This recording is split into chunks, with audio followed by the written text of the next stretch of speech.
ከዱዓዎች ሁሉ ምርጥ ዱዓ ዘውትር ነቢይም ዓለይሂ ሰላቱ ወሰላም ያደርጉት የነበረው ዱዓ ረበና አቲና ፊዱንያ ሐሰነህ ወፊል አኺረቲ ሐሰነህ ወቂና ዐዛበናር የሆነው አላህ ሆይ ዱንያም ላይ መልካም ነገር ስጠን፣ ኢማን ስጠን፣ ያንተን ፍላጎት የምናውቅበትን እውቀት ስጠን፣ ደጋግ ልጆችን ስጠን፣ መልካም የትዳር አጋር ስጠን፣ ኸይር የምንሰራበት ሀብት ስጠን ማለት ነው።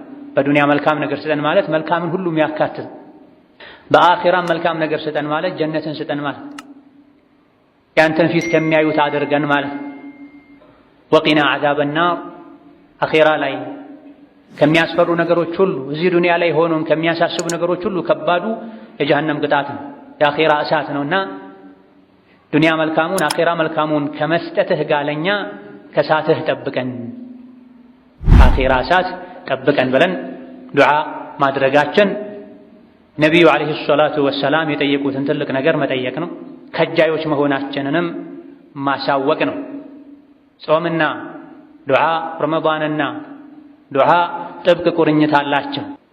ዱዓ ብሎ ማለት አላህን የሚፈልጉትን የሚመኙትን የሚወዱትን ስጠኝ ብሎ መጠየቅ፣ የሚጠሉትን የሚፈሩትን ነገር ደግሞ ከሱ ጠብቀኝ ብሎ መለመን ማለት።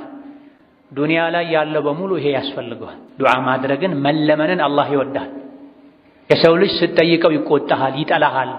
አላህ ደግሞ እሱን መለመን ስታቆም ይቆጣሃል። የሰው ልጅ ስትጠይቀው ፊቱን ያዞርብሃል፣ በሩን ይዘጋብሃል። አላህ ስትጠይቀው በሩን ይከፍትልሃል። ስለዚህ ስትጠይቀው የሚቆጣን በር የሚዘጋብህን ትተህ ስላልጠየቀው የሚቆጣውን ወደ እሱ ስትዞር ፊቱን የሚያዞርልህን ናም ይልህን አላህን ጠይቅ ተብሏል። ስለዚህ አላህ ዱዓ ይወዳል። ዱዓ ማዘውተር፣ ዱዓ ማብዛት አላህ የሚወደውን ነገር ማድረግ ነው። የአላህን ውዴታ ማግኛ መንገድ ነው።